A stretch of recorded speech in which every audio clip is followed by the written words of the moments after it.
So I was thinking, well, I was reading one of the treatises by a Chinese Buddhist about how to develop bodhicitta. And in it he was talking about contemplating the kindness of the Buddha, the kindness of our parents, the kindness of our teachers, the kindness of sentient beings, and so on, delineating all sorts of categories of beings to contemplate the kindness of. And then I can't remember if it was in his book or if I thought of this, but the word obligation came up. It might have been in his. But also the Tibetan word that is often used in these things. So when you feel the kindness of others, then you have the obligation to repay it. Sometimes that same word is translated as responsibility. Sopa translated it as burden, I think. Somebody did. But so I was thinking about these English words, you know, and responsibility, people don't like that one too much. We like obligation even less, you know. But I was thinking about that because, you know, what's the nuance of obligation? It means you have to do something that you don't want to do, that somebody else is making you do. Right? Isn't that what obligation, like, oh, I feel so obliged, you know, to go here or do that because somebody else did this or that for me.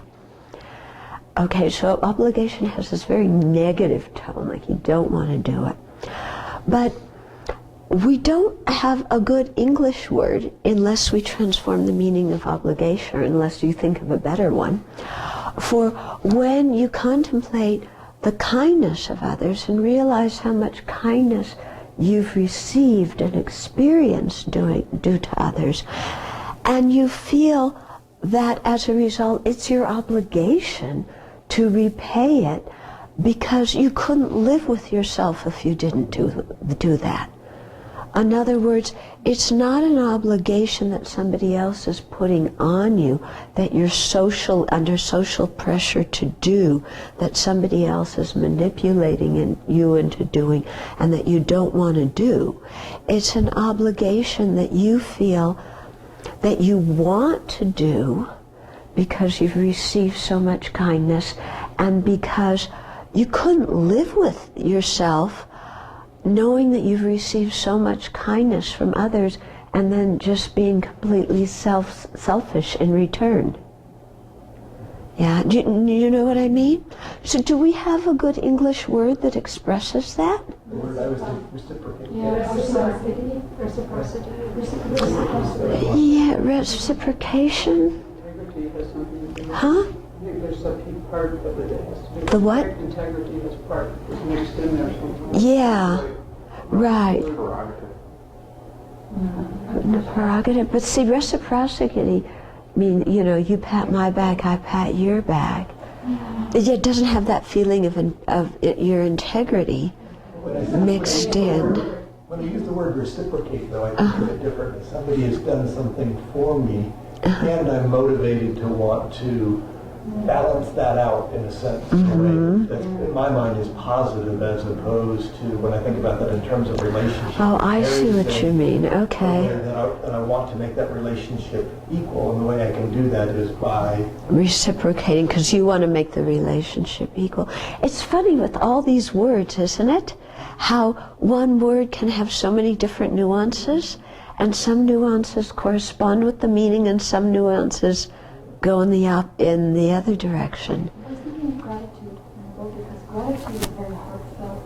Yeah. There's no obligation-ness to Right. it. You feel gratitude. Yeah, there's no feeling of the bad kind of obligation.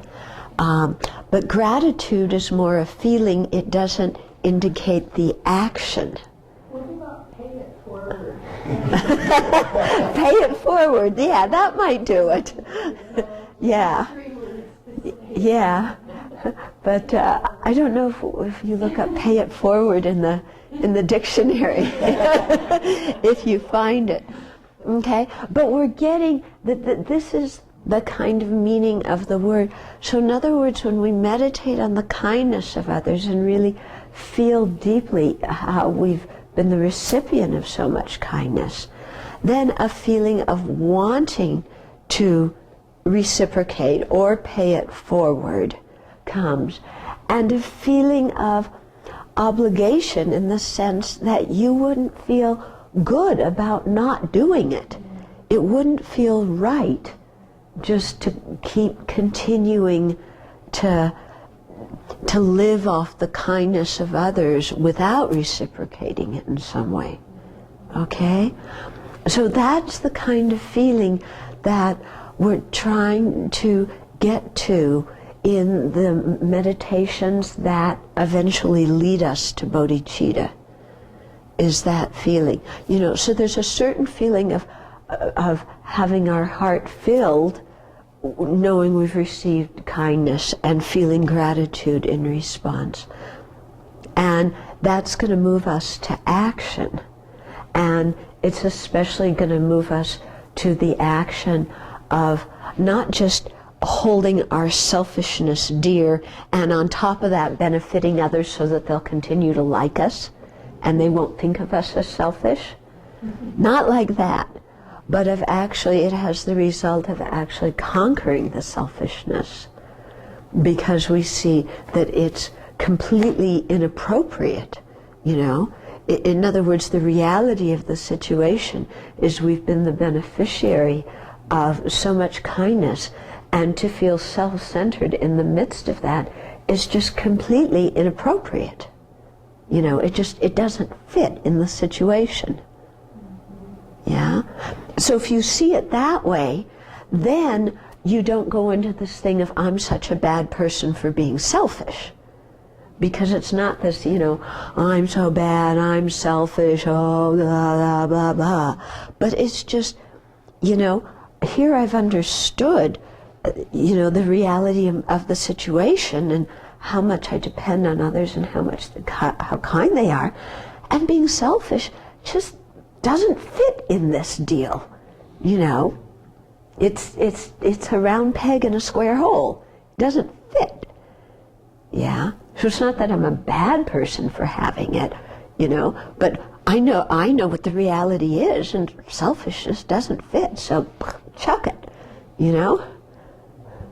Yeah. And then that leaves you with that feeling of really wanting to be kind and, you know, wanting others to be happy, which is love, wanting them to be free of suffering, which is compassion, and wanting and having love and compassion for ourselves at the same time, which doesn't mean self-indulgence. Okay, it means wanting ourselves to be free of samsara. Okay?